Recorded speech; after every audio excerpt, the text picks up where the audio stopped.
y autora reciente de este libro que se llama De la culpa al perdón, un libro realmente maravilloso y que lo recomiendo mucho porque es una reflexión, un ensayo político sobre la violencia en este país, ¿no? De la culpa al ensayo, al perdón, ¿no, Norma? ¿Quién tiene que pedir culpa? ¿Quiénes tienen o tenemos que pedir culpa? ¿Y quiénes tienen que pedir perdón? Bueno, la relación entre responsabilidad y culpa son sentimientos que se reconocen mucho en sociedades y en países que han vivido periodos autoritarios como los nuestros.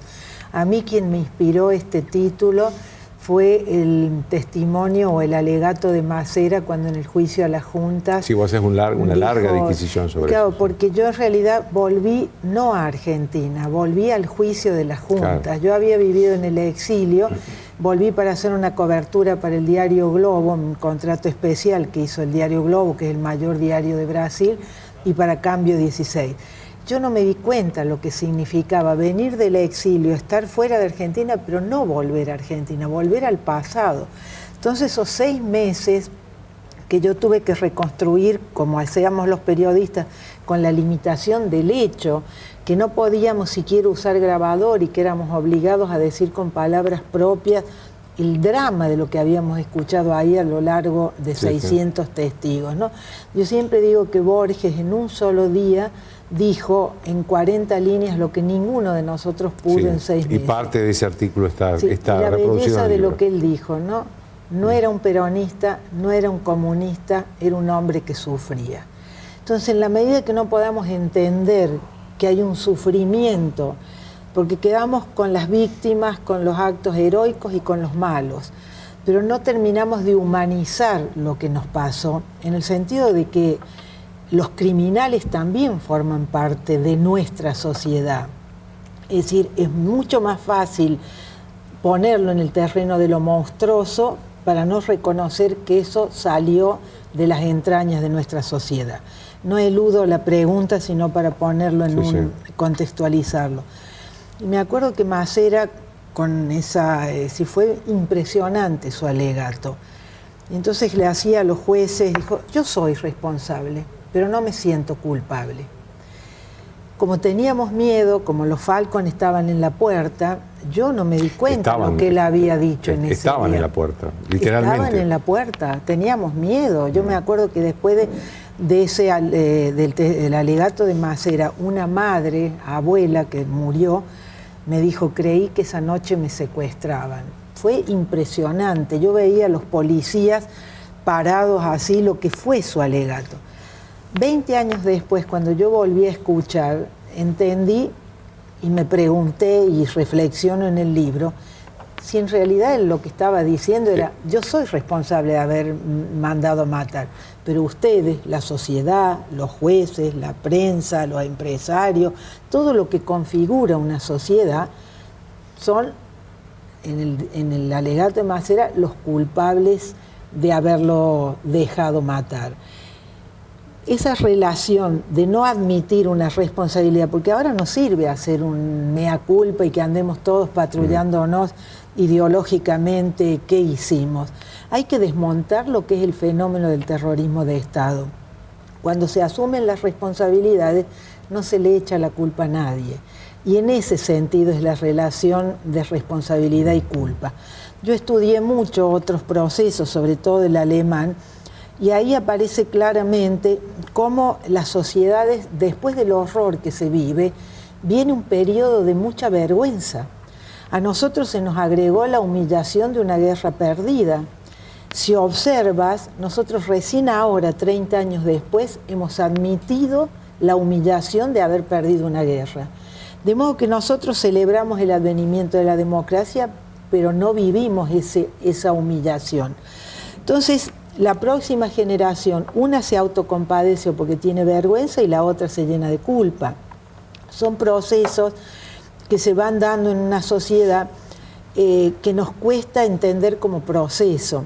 Hemos estado hablando todo el tiempo de números, hablamos todo el tiempo de la economía y no hemos hablado del fenómeno que significa una sociedad dominada por el horror, que se ha ido caminando lentamente, ha ido perdiendo miedo. y el proceso de relación con el pasado es diferente el nuestro, generacional, a la gente joven que se va incorporando a ese relato histórico.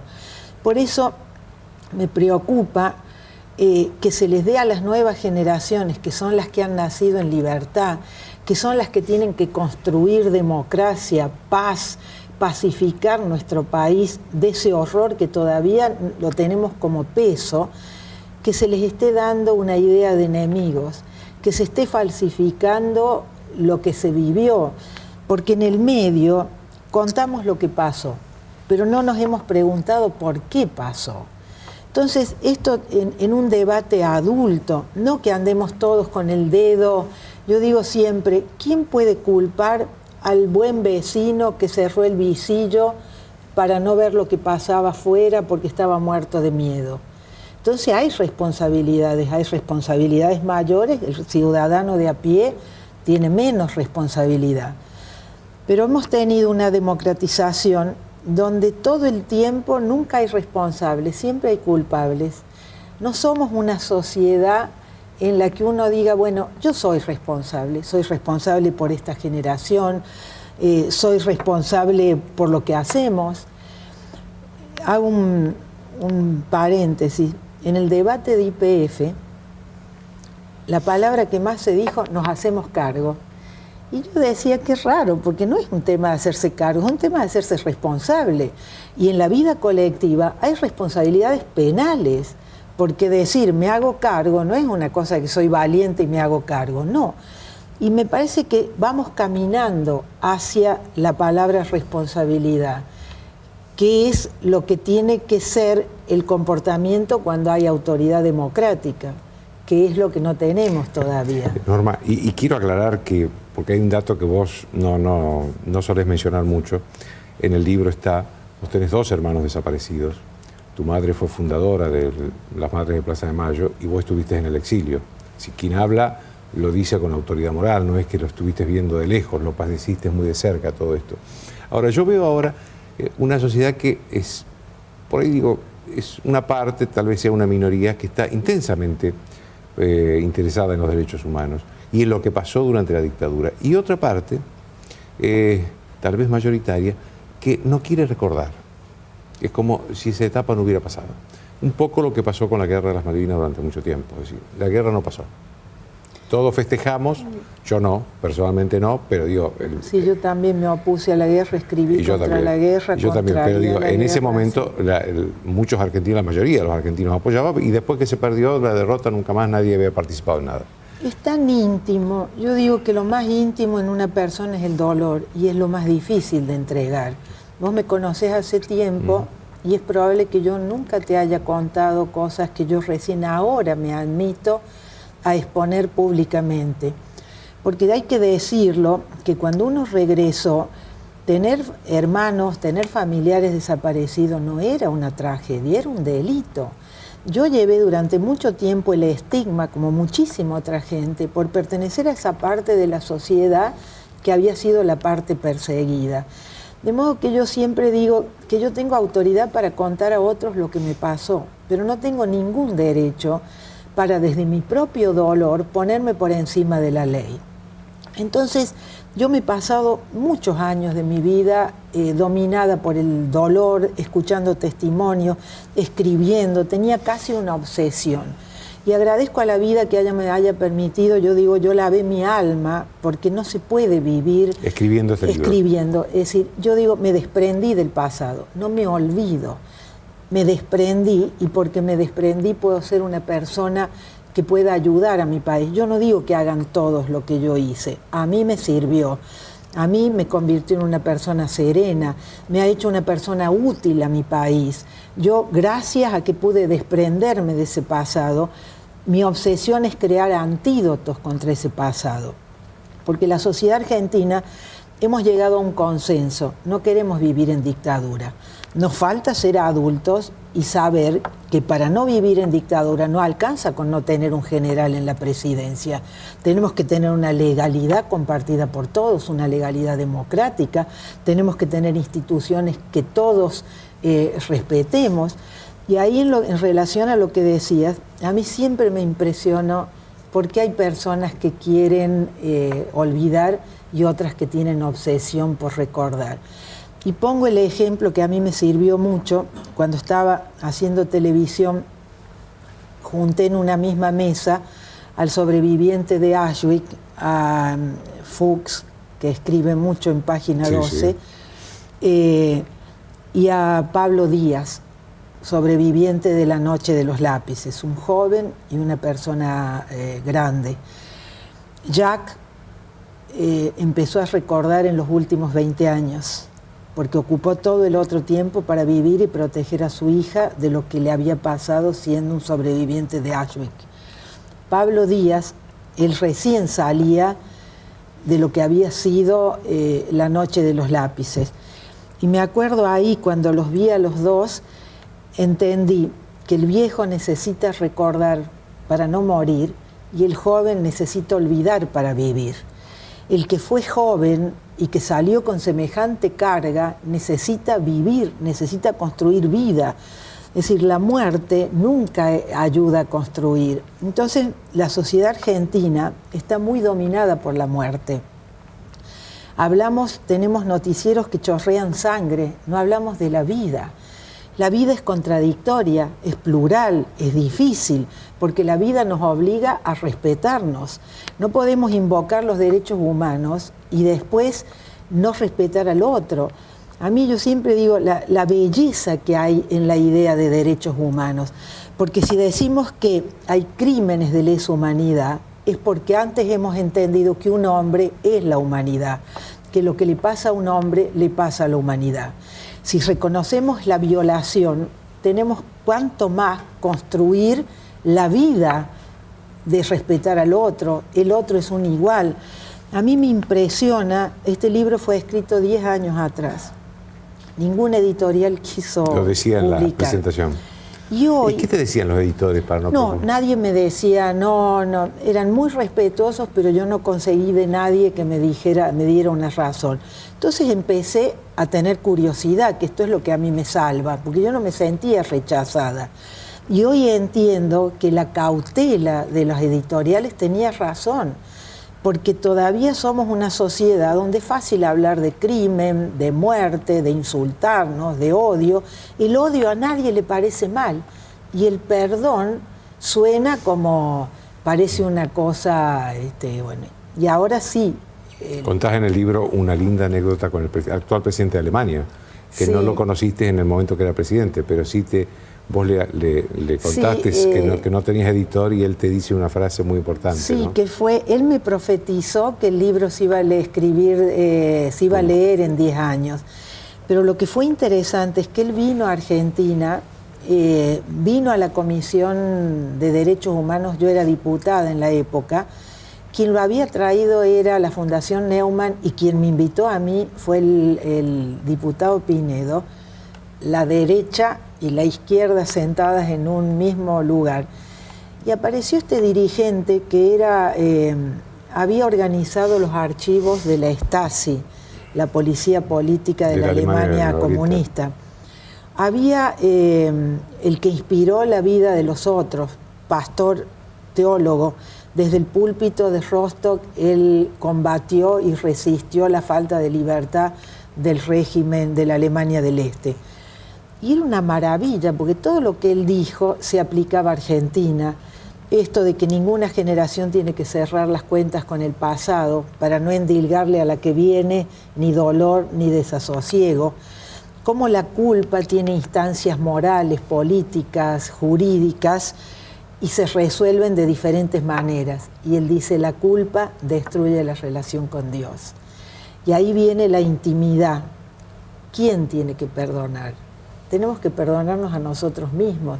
Yo no voy a ser tan soberbia ni tan... Es decir, mientras en los tribunales se castiguen las torturas y los represores y haya justicia, nos podemos permitir ser superiores. Yo no puedo conceder perdón por nadie, ni por mi madre, ni por mis hermanos, ni por nadie. Pero a mí me sirvió perdonarme a mí misma por pertenecer a una generación que hizo de la violencia una forma política. perdonarme por haber sobrevivido a mis hermanos, que esos son sentimientos íntimos que se reconocen. Yo, si salió el libro, la primera carta que recibí, la recibí de una hermana de desaparecidos, donde me dice, gracias por permitirme reconocer los mismos sentimientos. Yo te digo que con eso ya me alcanzó haber escrito este libro, porque lo que le pasa a uno le pasa al otro. Es en el corazón donde nos reconocemos humanos. Y por eso yo quiero pedirle a la presidenta que desarme esta bomba de tiempo que se nos está armando, porque si hay descalificación, hay ninguneo, hay desconocimiento, viene la piña, ¿qué van a hacer con nosotros? Cuando dice vamos por todos, yo se lo digo con toda honestidad, se lo pregunto, ¿qué somos? ¿Qué van a hacer con nosotros? Que nos niegan el derecho, que nos niegan la posibilidad, que nos están ninguneando, que nos están descalificando, que utilizan los medios públicos para negarnos, burlarse de nosotros. ¿Qué van a hacer? ¿Nos van a tirar al mar? Lo pongo en el absurdo. No se puede invocar los derechos humanos y no reconocer que tenemos derechos, derechos a existir, derechos a ser, derecho a que se nos respete lo que, en este caso, yo no era legisladora cuando escribí ese libro. Hoy soy legisladora, hoy represento una parte del país que no ha votado al oficialismo. La oposición, digamos. Tenemos el mismo derecho, el mismo derecho. Entonces, la forma de reconocer el derecho es que se sepa que la democracia no es solo votar, que las minorías no son solo las minorías sexuales, que el respeto a la ley, eso es la democracia, no el miedo al poder. Y también tiene que saber la presidenta que hay miedo entre nosotros. Y cuando hay miedo, hay hipocresía. Y cuando hay hipocresía, no hay solidaridad social. Entonces, yo confío que ella pueda, en lo más íntimo de su corazón, poder entender que es muy peligroso, que ella no puede quedar como la presidenta que no supo construir paz, que no supo poner cultura de derechos humanos, porque los derechos humanos está muy bien reconocernos en las víctimas, está muy bien que tengamos monumentos, pero los derechos humanos son mucho más que eso y tienen que salir de los organismos, tienen que caminar la calle, tienen que garantizar derechos. Nosotros tenemos en Córdoba, lo sé porque vengo de ahí, 2 Río Cuarto, la ciudad segunda más rica de la provincia, 2 Río Cuarto que son niños por debajo de la pobreza. Entonces, si no conseguimos ver esto, que la pobreza no es una identidad social, es una catástrofe, que son derechos que hay que consagrar, no asistencia que hay que dar, porque cuando se pierde autonomía económica, lo que se gana es servidumbre o esclavitud política, y vale para el que recibe el plan social, como para el gobernador que pueda votar a reposo porque quiere no perder la coparticipación. Entonces, esto es grave, que sepan los gobernadores que si consagran a un procurador que es un candidato que no podría ni siquiera cumplir los requisitos. ¿Ustedes le tienen que dar el acuerdo o no en estos días? Mañana hay una audiencia pública que, como siempre, no va a ser tan pública porque quienes han impugnado no van a poder preguntar. Pero el que la presidenta haya mandado un candidato como reposo ya es una confesión del menosprecio a una procuración que tiene que garantizar la legalidad, que es quien va a interpretar la Constitución, que es quien va a dictaminar diciéndole a la Corte cuando haya casos que tienen que ver con la legalidad y con el interés público. Entonces, yo ojalá los senadores, en lugar de mirar el dinero de la coparticipación, piensen que van a consagrar o van a cometer no quiero decirlo si condeno las palabras, es decir, institucionalmente es un nuevo golpe a la debilidad democrática, es decir, no es que gane el oficialismo o gana la oposición, pierde la nación, pierde la democracia y seguimos naturalizando comportamientos antidemocráticos que los vivimos como si fueran naturales, ¿no? Muchas gracias, Norma. Gracias, Joaquín. Una pausa.